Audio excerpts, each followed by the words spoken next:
Hello my YouTube family, ಹೇಗಿದ್ದೀರಾ? ಎಲ್ಲರೂ ಚೆನ್ನಾಗಿದ್ದೀರಾ? ಅದೇ ರೀತಿ ನಿಮ್ಮ ಲೈಫ್ನಲ್ಲಿ ಪಾಸಿಟಿವ್ ಆಗಿ ಥಿಂಕ್ ಮಾಡ್ತಾ ಇದ್ದೀರಾ ಅಂದ್ಕೊಂಡಿದ್ದೀನಿ. ಈಗ ಓವರಾಲ್ ಎನರ್ಜಿಯ ಮೂಲಕ ಈ ರೀಡಿಂಗನ್ನು ನೋಡೋಣ. ಇದು ಕಲೆಕ್ಟಿವ್ ಟೈಮ್ಲೆಸ್ ಜನರಲ್ ರೀಡಿಂಗ್ ಆಗಿರುತ್ತೆ. ಜನರಲ್ ರೀಡಿಂಗ್ ಆಗಿರೋದ್ರಿಂದ ಜನರಲ್ ರೀತಿಯಲ್ಲಿ ನೀವು ಇದನ್ನು ಜಡ್ಜ್ ಮಾಡಬೇಕಾಗುತ್ತೆ.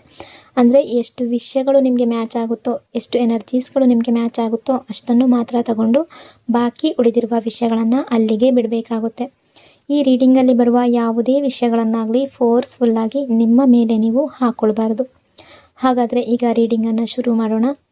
ನೀವು ಯಾರ ಬಗ್ಗೆ ಥಿಂಕ್ ಮಾಡ್ತಾ ಇದ್ದೀರೋ, ನಿಮ್ಮ ಮನಸ್ಸಿನಲ್ಲಿ ಯಾರಿದ್ದಾರೋ ಆ ವ್ಯಕ್ತಿಯನ್ನು ಕಣ್ಣು ಮುಚ್ಚಿಕೊಂಡು ಮನಸ್ಸಾರೆ ಅವರ ಹೆಸರನ್ನು 3 ಬಾರಿ ನೆನೆಸ್ಕೊಂಡು, ಅದೇ ರೀತಿ ಆ ವ್ಯಕ್ತಿಯನ್ನು ಇಮ್ಯಾಜಿನ್ ಮಾಡಿಕೊಂಡು, ಆ ವ್ಯಕ್ತಿ ಮತ್ತು ನೀವು ಒಟ್ಟಿಗೆ ಕಳೆದಿರುವ ಬ್ಯೂಟಿಫುಲ್ ಮೆಮೊರೀಸ್ನ ನೆನಪು ಮಾಡಿಕೊಂಡು ಈ ರೀಡಿಂಗನ್ನು ನೋಡೋದಕ್ಕೆ ಶುರು ಮಾಡಿ. ರೀಡಿಂಗನ್ನು ನೋಡಬೇಕಾದ್ರೆ ವಿಡಿಯೋನ ಲೈಕ್ ಮಾಡ್ಕೊಳ್ಳಿ. ಅದೇ ರೀತಿ ಚಾನಲನ್ನು ಸಬ್ಸ್ಕ್ರೈಬ್ ಮಾಡಿಕೊಂಡು ಕನೆಕ್ಟ್ ಆಗಿ. ಆಗ ನಿಮ್ಮ ಎನರ್ಜಿ ಅನ್ನೋದು ಇಲ್ಲಿ ಸರಿಯಾಗಿ ಕನೆಕ್ಟ್ ಆಗುತ್ತೆ. ಅದೇ ರೀತಿ ರೀಡಿಂಗ್ ಅನ್ನೋದು ನಿಮಗೆ ಸರಿಯಾಗಿ ರೆಸನೇಟ್ ಆಗುತ್ತೆ. ಈಗ ಈ ವ್ಯಕ್ತಿ ನಿಮ್ಮ ಬಗ್ಗೆ ಏನು ಫೀಲ್ ಮಾಡ್ತಾ ಇದ್ದಾರೆ, ಅವರ ಡೌಟ್ಸ್ ಏನು, ಅವರ ಹಾರ್ಟ್ನಲ್ಲಿ ಹಿಡನ್ ಫೀಲಿಂಗ್ಸ್ ಏನು, ಅವ್ರು ನಿಮ್ಮನ್ನು ಕಾಂಟ್ಯಾಕ್ಟ್ ಮಾಡ್ತಾರಾ, ಫ್ಯೂಚರ್ ಎನರ್ಜಿ ಯಾವ ರೀತಿ ಇದೆ, ನೀವು ರೆಡಿ ಇದ್ದೀರಾ, ಇದೆಲ್ಲವನ್ನು ನೋಡುವ ಪ್ರಯತ್ನ ಪಡೋಣ. ನೀವೀಗ ಏನು ಫೀಲ್ ಮಾಡ್ತಾ ಇದ್ದೀರಾ ಅಂದರೆ, ನಿಮ್ಮ ಎನರ್ಜಿ ಫಸ್ಟ್ ನೋಡಿದಾಗ ತುಂಬ ಸ್ಯಾಡ್ನೆಸ್ ಕಾಣಿಸ್ತಾ ಇದೆ. ನೀವು ಯೋಚನೆ ಮಾಡ್ತಾ ಇದ್ದೀರಾ, ಅವರು ನನಗೆ ಲವ್ ಕೊಡ್ತಾ ಇಲ್ವಾ, ಅಥವಾ ನಿಜವಾಗ್ಲೂ ಲೈಕ್ ಮಾಡಿಲ್ವಾ, ನನ್ನನ್ನು ನಿಜವಾಗ್ಲೂ ಪ್ರೀತಿಸ್ಲಿಲ್ವಾ, ಆ ರೀತಿ ಥಿಂಕ್ ಮಾಡ್ತಾ ಇದ್ದೀರಾ. ಎಕ್ಸೈಟ್ಮೆಂಟ್ ಅನ್ನೋದು ಕಡಿಮೆ ಆಗಿದೆಯಾ ಇವರಿಗೆ, ಅಂದರೆ ಮೊದಲು ಇದ್ದ ಪ್ಯಾಷನ್ ಈಗ ನನ್ನ ಮೇಲೆ ಇಲ್ವಾ, ಅಟ್ರಾಕ್ಷನ್ ಅನ್ನೋದು ನನ್ನ ಮೇಲೆ ಇಲ್ವಾ ಅನ್ನೋ ರೀತಿ ನೀವು ಥಿಂಕ್ ಮಾಡ್ತಿದ್ದೀರಾ. ನನ್ನ ಪಾರ್ಟ್ನರ್ ಸೀರಿಯಸ್ ಆಗಿ ನನ್ನ ಬಗ್ಗೆ ಥಿಂಕ್ ಮಾಡ್ತಾ ಇಲ್ವಾ, ನನಗಿಂತ ಬೇರೆಯವರಿಗೆ ಪ್ರಯಾರಿಟಿಯನ್ನು ಕೊಡ್ತಾ ಇದ್ದಾರೆ ಅನ್ನೋ ರೀತಿ ನಿಮ್ಮ ಮನಸ್ಸಿನಲ್ಲಿ ಒಂದು ನೆಗೆಟಿವ್ ಥಾಟ್ಸ್ ರಿಪೀಟ್ ಆಗ್ತಾ ಇದೆ. ನಾನು ಅಷ್ಟೆಲ್ಲ ಲವ್ ಕೊಟ್ಟೆ, ಬಟ್ ನನಗೆ ಏನು ಸಿಕ್ತು, ಆ ರೀತಿ ಥಿಂಕ್ ಮಾಡ್ತಾ ಇದ್ದೀರಾ. ರಿಲೇಷನ್ಶಿಪ್ ಬ್ಯಾಲೆನ್ಸ್ಡ್ ಆಗಿಲ್ಲ ಅನ್ನೋ ಇರಿಟೇಷನ್ ನಿಮ್ಮ ಮನಸ್ಸಿನ ಒಳಗಡೆ ಇದೆ. ನೀವು ಅಂದ್ಕೊಳ್ತೀರಾ, ನಿಮ್ಮ ಕಣ್ಣಿನಲ್ಲಿ, ನಿಮ್ಮ ಮನಸ್ಸಿನಲ್ಲಿ ನಿಮ್ಮ ಪಾರ್ಟ್ನರ್ ಬಗ್ಗೆ ಯಾವ ರೀತಿಯ ಲವ್ ಇದೆಯೋ, ಯಾವ ರೀತಿ ಕೇರ್ ಇದೆಯೋ, ಅದೇ ಎಕ್ಸೈಟ್ಮೆಂಟ್ ಅವರ ಕಣ್ಣಲ್ಲೂ ನೀವು ನೋಡಬೇಕು ಅಂತ ನಿಮಗೆ ಅನ್ನಿಸ್ತಾ ಇದೆ. ಅದು ನಿಮಗೆ ಕಾಣ್ತಾ ಇಲ್ಲ ಅನ್ನೋ ಫೀಲಿಂಗ್ ನಿಮಗೆ ಬರ್ತಾ ಇದೆ. ಡಿಪ್ರೆಷನ್ಗೆ ಹೋಗ್ತಾ ಇದೆ ಅದು. ಬಟ್ ಈಗ ಅವರ ರಿಯಲ್ ಎನರ್ಜಿ ಏನು ಅಂತ ನೋಡೋದಾದರೆ, ಈಗ ಅವರ ಹಾರ್ಟ್ ಎನರ್ಜಿ ನೋಡಿದ್ರೆ ಈ ಪರ್ಸನ್ ನಿಮ್ಮ ಬಗ್ಗೆ ಲವ್ ಇಲ್ಲ ಅಂತ ಕಾಣ್ತಾ ಇಲ್ಲ, ಇವ್ರು ನಿಮ್ಮನ್ನು ಲೈಕ್ ಮಾಡ್ತಾ ಇಲ್ಲ ಅಂತ ಎನರ್ಜಿ ಮೂಲಕ ಕಾಣ್ತಾ ಇಲ್ಲ. ಆ್ಯಕ್ಚುಲಿ ಲವ್ ತುಂಬ ಸ್ಟ್ರಾಂಗ್ ಆಗಿ ಕಾಣಿಸ್ತಾ ಇದೆ ಈ ಪರ್ಸನ್ ಮನಸ್ಸಿನಲ್ಲಿ. They love you, they like you, they feel deeply connected. ಇವರು ನಿಮ್ಮ ಬಗ್ಗೆ ನೀವು ಥಿಂಕ್ ಮಾಡೋದಕ್ಕಿಂತ ಜಾಸ್ತಿ ಥಿಂಕ್ ಮಾಡ್ತಾ ಇದ್ದಾರೆ. ಬಟ್ ನೀವು ಶೇರ್ ಮಾಡ್ಕೊಂಡಿರ್ಬೋದು, ಅವ್ರು ಶೇರ್ ಮಾಡ್ಕೊಂಡಿಲ್ಲ. ಇವರ ಮೈಂಡ್ನಲ್ಲಿ ಸೀರಿಯಸ್ ಥಾಟ್ಸ್ ನಡೀತಾ ಇದೆ. ಫ್ಯೂಚರ್ ಟುಗೆದರ್ ಸಾಧ್ಯನಾ ಅಂತ ಥಿಂಕ್ ಮಾಡ್ತಾ ಇದ್ದಾರೆ. ಫ್ಯಾಮಿಲಿ ಕ್ರಿಯೇಟ್ ಮಾಡಬೇಕು ಈ ರಿಲೇಷನ್ಶಿಪ್ಪಲ್ಲಿ, ಅಂದರೆ ನೀವು ಇವರ ಫ್ಯೂಚರಲ್ಲಿರಬೇಕು, ಕಮಿಟ್ಮೆಂಟ್ ಕೊಡಬೇಕು ಅನ್ನೋ ರೀತಿ ಥಿಂಕ್ ಮಾಡ್ತಾ ಇದ್ದಾರೆ. ಇದು ಲೈಟ್ ಫೀಲಿಂಗ್ ಅಲ್ಲ, ಇದು ಡೀಪ್ ಅಟ್ಯಾಚ್ಮೆಂಟ್ ಅನ್ನೋ ರೀತಿ ಎನರ್ಜಿ ಕಾಣಿಸ್ತಾ ಇದೆ. ಬಟ್ ಅವ್ರು ಯಾಕೆ ಎಫರ್ಟ್ ಹಾಕ್ತಾ ಇಲ್ಲ, ಈ ಕ್ವಶನ್ ತುಂಬ ಇಂಪಾರ್ಟೆಂಟ್ ಅಲ್ವಾ. ಅವ್ರಿಗೀಗ ರಿಗ್ರೆಟ್ ಕೂಡ ಫೀಲ್ ಮಾಡ್ಕೊಳ್ತಾ ಇದ್ದಾರೆ. ರೈಟ್ ಟೈಮ್ನಲ್ಲಿ ಎಫರ್ಟ್ ಹಾಕಲಿಲ್ವಲ್ಲ ಅವರು, ಅಂದರೆ ಪಾಸ್ಟ್ನಲ್ಲಿ ನಿಮ್ಮನ್ನು ಹರ್ಟ್ ಮಾಡಿ ದೂರ ಆಗಿರ್ಬೋದು, ಅಥವಾ ರೀಸೆಂಟ್ ಪಾಸ್ಟ್ನಲ್ಲಿ ನೋ ಕಾಂಟ್ಯಾಕ್ಟ್ ಸಿಚುವೇಶನ್ ಅನ್ನೋದು ಬಂದಿರ್ಬೋದು, ನಿಮ್ಮಿಬ್ಬರ ನಡುವೆ ಗ್ಯಾಪ್ ಬಂದಿರ್ಬೋದು, ಮಿಸ್ಅಂಡರ್ಸ್ಟ್ಯಾಂಡಿಂಗ್ ಬಂದಿರ್ಬೋದು. ಈ ರಿಲೇಷನ್ಶಿಪ್ಪಲ್ಲಿ ಅವರು ಇನ್ವೆಸ್ಟ್ಮೆಂಟ್ ಮಾಡಿಲ್ಲ ಅನ್ನೋ ರಿಗ್ರೆಟ್ ಫೀಲ್ ಆಗ್ತಾ ಇದೆ. ರಿಲೇಷನ್ಶಿಪ್ ಸ್ಟೇಬಲ್ ಮಾಡಿಲ್ಲ ಅನ್ನೋ ಗಿಲ್ಟ್ ಅವರಿಗೂ ಕೂಡ ಇದೆ. ಬಟ್ ಮೊದಲೆಲ್ಲ ಅವರು on and of situation create ಮಾಡಿರ್ಬೋದು ಈ ರಿಲೇಷನ್ಶಿಪ್ಪಲ್ಲಿ. ಬಟ್ ಈಗ ಥಿಂಕ್ ಮಾಡ್ತಾ ಇದ್ದಾರೆ, ವೆನ್ಎವರ್ ಎಮೋಷ್ನಲ್ ಸ್ಯಾಟಿಸ್ಫ್ಯಾಕ್ಷನ್ ಬೇಕಾದಾಗ ನಿಮ್ಮ ಹತ್ರ ಬರ್ತಾಯಿದ್ರು ಇವರು. ಅವರು ಸ್ಯಾಟಿಸ್ಫೈಡ್ ಆದಮೇಲೆ ಮತ್ತೆ ಡಿಸ್ಟೆನ್ಸ್ ಕ್ರಿಯೇಟ್ ಮಾಡ್ತಾಯಿದ್ರು. ಅಂದರೆ ನಿಮ್ಮ ಜೊತೆ ತುಂಬ ಪ್ರೀತಿಯಿಂದ ಇರ್ತಾಯಿದ್ರು, ಮತ್ತೆ ನಿಮ್ಮಿಂದ ದೂರ ಆಗ್ತಾಯಿದ್ರು. ಈ ರೀತಿ ತುಂಬ ಸಲ ನಿಮ್ಮಿಬ್ಬರ ನಡುವೆ on and of situation create ಆಗಿರ್ಬೋದು. ರಿಲೇಷನ್ಶಿಪ್ ಸ್ಟೇಬಲ್ ಆಗೋದಕ್ಕೆ ಸೀರಿಯಸ್ ಆಗಿಲ್ಲ ಅವರು. ಬಟ್ ನಾವು ದೇ ಫೀಲ್ ದ ಲಾಸ್. ಈಗ ಅವರ ಥಾಟ್ಸ್ ಯಾವ ರೀತಿ ಇದೆ ಅಂದರೆ, ಪ್ರೆಸೆಂಟ್ ಎನರ್ಜಿ ಪ್ರಕಾರ ಓವರ್ ಥಿಂಕಿಂಗ್ ಜಾಸ್ತಿ ಮಾಡ್ಕೊಂಡಿದ್ದಾರೆ, ಎಮೋಷ್ನಲಿ ಡೌನ್ ಆಗ್ತಾ ಇದ್ದಾರೆ, ನಿಮ್ಮ ಕಡೆಗೆ ಹೈ ಅಟ್ರಾಕ್ಷನ್ ಅನ್ನೋದು ಜಾಸ್ತಿ ಆಗ್ತಾ ಇದೆ. ಸ್ಟ್ರಾಂಗ್ ಮಿಸ್ಸಿಂಗ್ ಫೀಲಿಂಗ್ ಆಗ್ತಾ ಇದೆ ಅವರಿಗೆ. ಲೇಟ್ ನೈಟ್ನಲ್ಲಿ ನಿಮ್ಮ ನೆನಪು ತುಂಬ ಬರ್ತಾ ಇದೆ. ನಿಮ್ಮ ಫೋಟೋ, ನಿಮ್ಮ DP ನೋಡ್ತಾ ಇದ್ದಾರೆ, ನಿಮ್ಮನ್ನು ಸೋಷಿಯಲ್ ಮೀಡಿಯಾದಲ್ಲಿ ಸ್ಟಾಕ್ ಮಾಡ್ತಾ ಇದ್ದಾರೆ. They are checking you secretly. ಅವರಿಗೆ ನಿಮ್ಮ ಸ್ಮೈಲ್, ನಿಮ್ಮ ವಾಯ್ಸ್, ನಿಮ್ಮ ಕೇರ್ ಎಲ್ಲವೂ ಮಿಸ್ ಆಗ್ತಾ ಇದೆ. ನಿಮ್ಮ ಕಡೆಗೆ ಅಟ್ರ್ಯಾಕ್ಷನ್, ಪ್ಯಾಷನ್ ತುಂಬ ಜಾಸ್ತಿ ಆಗ್ತಾ ಇದೆ ನಿಮ್ಮ ಬಗ್ಗೆ. ಇವರ ಅಟ್ರ್ಯಾಕ್ಷನ್ ಲೆವೆಲ್ ಇದೆಯಲ್ಲ, ನೀವು ಅಂದ್ಕೊಂಡಿದ್ದೀರಾ ಕಡಿಮೆ ಆಗಿದೆ ಅಂತ, ಬಟ್ ಅದು ಕಡಿಮೆ ಆಗಿಲ್ಲ, ಆ್ಯಕ್ಚುಲ್ ಇನ್ಕ್ರೀಸ್ ಆಗ್ತಾ ಇದೆ. ಡಿಸ್ಟೆನ್ಸ್ ಕ್ರಿಯೇಟ್ ಆದಮೇಲೆ ಫೀಲಿಂಗ್ ಡೀಪರ್ ಆಗ್ತಾ ಇದೆ. ಮ್ಯಾಗ್ನೆಟಿಕ್ ಪೂಲ್ ನಿಮ್ಮ ಹತ್ರ ಇದೆ ಅನ್ನೋ ರೀತಿ ಇವರು ನಿಮ್ಮ ಹತ್ರ ಹೇಳ್ಕೊಳ್ತಾ ಇದೆ. ನಿಮ್ಮ ಒಂದು ವಾಯ್ಸ್, ನಿಮ್ಮ ಬ್ಯೂಟಿ, ನಿಮ್ಮ ನೇಚರ್, ನಿಮ್ಮ ಪರ್ಸ್ನಾಲಿಟಿ ಎಲ್ಲವೂ ಇವರನ್ನು ತುಂಬ ಅಟ್ರ್ಯಾಕ್ಟ್ ಮಾಡ್ತಾ ಇದೆ, ನಿಮ್ಮ ಕಡೆಗೆ ಇವರನ್ನು ಎಳೀತಾ ಇದೆ.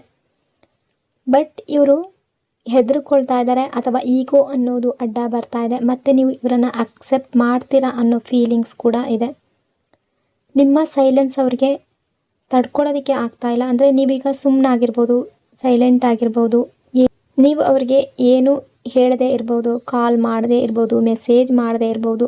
ಬಟ್ ನಿಮ್ಮ ಮೌನ ಅನ್ನೋದು ಅವರನ್ನು ತುಂಬ ಪೇಯ್ನ್ ಕೊಡ್ತಾ ಇದೆ. ಅವ್ರಿಗೆ ತಡ್ಕೊಳ್ಳೋದಕ್ಕೆ ಆಗ್ತಾ ಇಲ್ಲ. ಇನ್ನು ನಿಮ್ಮಿಬ್ಬರ ನಡುವೆ ಕಾಂಟ್ಯಾಕ್ಟ್ ಎನರ್ಜಿ ಇದೆಯಾ ಅಂತ ನೋಡೋದಾದರೆ ಎಸ್, ಸ್ಟ್ರಾಂಗ್ ಚಾನ್ಸ್ ಇದೆ. ಸಡನ್ ಕಾಲ್ ಬರುವ ಸಾಧ್ಯತೆ ಇದೆ, ಅನ್ಎಕ್ಸ್ಪೆಕ್ಟೆಡ್ ಮೆಸೇಜ್ ಬರುವ ಸಾಧ್ಯತೆ ಇದೆ. ಈಗಾಗಲೇ ಕೆಲವರಿಗೆ ಈ ವ್ಯಕ್ತಿಯ ಕಡೆಯಿಂದ ಮೆಸೇಜ್ ಅಥವಾ ಸಡನ್ ಕಾಲ್ ಬಂದಿರ್ಬೋದು, ಅಥವಾ ನೀವಿಬ್ಬರು ಕಾಂಟ್ಯಾಕ್ಟ್ ಆಗಿರ್ಬೋದು. ಈಗ ಈ ವ್ಯಕ್ತಿ ಏನಾದರೂ ನಿಮ್ಮನ್ನು ಬ್ಲಾಕ್ ಮಾಡಿದರೆ ಅನ್ಬ್ಲಾಕ್ ಮಾಡುವ ಸಾಧ್ಯತೆ ತುಂಬ ಜಾಸ್ತಿ ಕಾಣಿಸ್ತಾ ಇದೆ. ಈ ವ್ಯಕ್ತಿ ಫೇಕ್ ID ಮೂಲಕ ಅಪ್ರೋಚ್ ಮಾಡುವ ಸಾಧ್ಯತೆ ಕೂಡ ಇದೆ. Because this person really wants you. ಅವರು ಸರೆಂಡರ್ ಆಗುವ ಮೂಡ್ನಲ್ಲಿ ಇದ್ದಾರೆ ನಿಮ್ಮ ಲವ್ನಲ್ಲಿ. ಈಗ ಯಾಕೆ ಈ ಚೇಂಜ್ ಅಂತ ಎನರ್ಜಿಯ ಮೂಲಕ ನೋಡೋದಾದರೆ, ಮೊದಲೆಲ್ಲ ಕಮಿಟ್ಮೆಂಟ್ ನೀವು ಕೇಳಿದಾಗ ಅವರು ಡಿಸ್ಟೆನ್ಸ್ ಕ್ರಿಯೇಟ್ ಮಾಡ್ತಾ ಇರ್ಬೋದು, ದೂರ ಹೋಗ್ತಾ ಇರ್ಬೋದು, ಅಥವಾ ಏನಾದರೂ ಒಂದು ಮಾತು ಹೇಳಿ ನಿಮ್ಮಿಂದ ದೂರ ಆಗಿರ್ಬೋದು. Now they are thinking about stability, responsibility, long term life lessons ಅವ್ರಿಗೆ ಅರ್ಥ ಆಗ್ತಾ ಇದೆ. ನಿಮ್ಮ ಪ್ರೆಸೆನ್ಸ್ ಅವ್ರಿಗೆ ಮಿಸ್ ಆಗ್ತಾ ಇದೆ. ಪಾಸ್ಟ್ನ ಬಗ್ಗೆ ರಿಗ್ರೆಟ್ ಫೀಲ್ ಆಗ್ತಾ ಇದೆ. ನಿಮ್ಮ ಸೈಲೆನ್ಸ್ ಅವ್ರಿಗೆ ತುಂಬ ಹರ್ಟ್ ಮಾಡ್ತಾ ಇದೆ. ನೀವು ಸೈಲೆಂಟ್ ಆಗಿದ್ದೀರಾ, ನೀವು ಎಫರ್ಟ್ ಹಾಕ್ತಾ ಇಲ್ಲ, ಈ ರಿಲೇಷನ್ಶಿಪ್ ಬಗ್ಗೆ ತುಂಬ ತಲೆ ಕೆಡಿಸ್ಕೊಂಡು ಅವರ ಹಿಂದೆ ಹೋಗ್ತಾ ಇಲ್ಲ ಅಂತ ಕೆಲವರ ಎನರ್ಜಿ ರಿಫ್ಲೆಕ್ಟ್ ಆಗ್ತಾ ಇದೆ. ಬಟ್ ಇನ್ನೂ ಕೆಲವರು ಇನ್ನೂ ಕೂಡ ತುಂಬ ಎಫರ್ಟ್ ಹಾಕ್ತಾ ಇದ್ದೀರಾ, ತುಂಬ ಕಣ್ಣೀರು ಹಾಕ್ತಾ ಇದ್ದೀರಾ, ಮತ್ತೆ ಅವರ ಬಗ್ಗೆ ತುಂಬ ಓವರ್ ಥಿಂಕಿಂಗ್ ಮಾಡ್ತಾ ಇದ್ದೀರಾ. ನಾನು ಯಾವಾಗಲೂ ರೀಡಿಂಗಲ್ಲಿ ಹೇಳ್ತೀನಿ, ಓವರ್ ಥಿಂಕ್ ಕಮ್ಮಿ ಮಾಡ್ಕೊಳ್ಳಿ, ನೆಗೆಟಿವ್ ಆಗಿ ಥಿಂಕ್ ಮಾಡಬೇಡಿ. ಯಾವಾಗಲೂ ಕಣ್ಣೀರು ಹಾಕೋದ್ರಿಂದ ಏನೂ ಪ್ರಯೋಜನ ಇಲ್ಲ. ಬಟ್ ಇನ್ನೂ ಕೆಲವರ ಎನರ್ಜಿ ಪ್ರಕಾರ ನೀವು ತುಂಬ ಸೈಲೆಂಟ್ ಆಗಿದ್ದೀರಾ, ಎಫರ್ಟ್ ಹಾಕೋದಕ್ಕೆ ಹೋಗ್ತಾ ಇಲ್ಲ. ಅದರಿಂದ ಅವರಿಗೂ ಕೂಡ ಡೌಟ್ ಬರ್ತಾ ಇದೆ. ಅಂದರೆ ನಿಮಗೆ ಇವರ ಮೇಲೆ ಲವ್ ಕಡಿಮೆ ಆಯಿತಾ, ಕೇರ್ ಕಡಿಮೆ ಆಯಿತಾ, ಅಥವಾ ನೀವು ಮೂವ್ ಆನ್ ಆಗಿದ್ದೀರಾ ಅನ್ನೋ ರೀತಿ ಥಿಂಕ್ ಮಾಡ್ತಾ ಇದ್ದಾರೆ. They feel insecure. Your silence irritates them but also makes them realise your value. ಅವರು ಏನು ಶೇರ್ ಮಾಡಬೇಕು ಅಂತ ಯೋಚಿಸ್ತಾ ಇದ್ದಾರೆ ಅಂತ ನೋಡೋದಾದರೆ, ಅವ್ರು ನಿಮ್ಮ ಜೊತೆ ಅವರ ಹಾರ್ಟ್ನಲ್ಲಿ ಯಾವ ಫೀಲಿಂಗ್ಸ್ ಇದೆ ಅದನ್ನು ಶೇರ್ ಮಾಡಬೇಕು ಅಂತ ಅಂದ್ಕೊಳ್ತಿದ್ದಾರೆ. ಪಾಸ್ಟ್ ಮಿಸ್ಅಂಡರ್ಸ್ಟ್ಯಾಂಡಿಂಗ್ ಕ್ಲಿಯರ್ ಮಾಡಬೇಕು ಅಂತ ಅಂದ್ಕೊಳ್ತಿದ್ದಾರೆ. ಸಾರಿ ಕೇಳಬೇಕು ಅಂತ ಅಂದ್ಕೊಳ್ತಿದ್ದಾರೆ. ಯಾವುದೇ ರೀಸನ್ ಇದ್ದರೂ ನಿಮ್ಮಿಬ್ಬರ ನಡುವೆ ದೂರ ಆಗೋದಕ್ಕೆ, ಅಥವಾ ಈ ವ್ಯಕ್ತಿ ನಿಮಗೆ ಕಾಲ್ ಅಥವಾ ಮೆಸೇಜ್ ಮಾಡದೇ ಇರೋದಕ್ಕೆ ಇರುವ ಯಾವುದೇ ರೀಸನ್ ಇದ್ದರೂ ಎಕ್ಸ್ಪ್ಲೈನ್ ಮಾಡಬೇಕು ಅಂತ ಅಂದ್ಕೊಳ್ತಿದ್ದಾರೆ. They want to express. ಅಂದರೆ ಮೊದಲೆಲ್ಲ ಇವರು ಎಕ್ಸ್ಪ್ರೆಸ್ ಮಾಡ್ತಾ ಇರಲಿಲ್ಲ, now they feel they should. Misunderstanding energy ತುಂಬ ಜಾಸ್ತಿ ಕಾಣಿಸ್ತಾ ಇದೆ.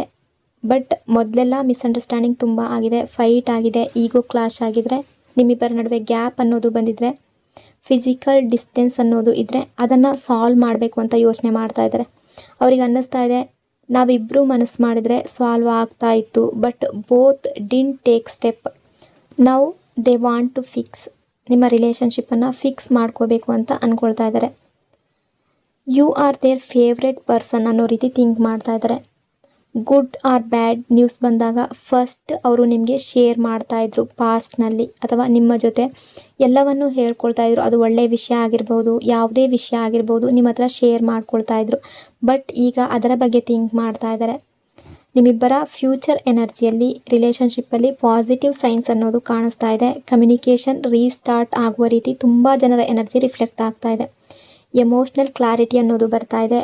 ಬ್ಯಾಲೆನ್ಸ್ ಇನ್ ರಿಲೇಷನ್ಶಿಪ್, ಸ್ಟ್ರಾಂಗ್ ಬಾಂಡ್ ಅನ್ನೋದು ಕಾಣಿಸ್ತಾ ಇದೆ.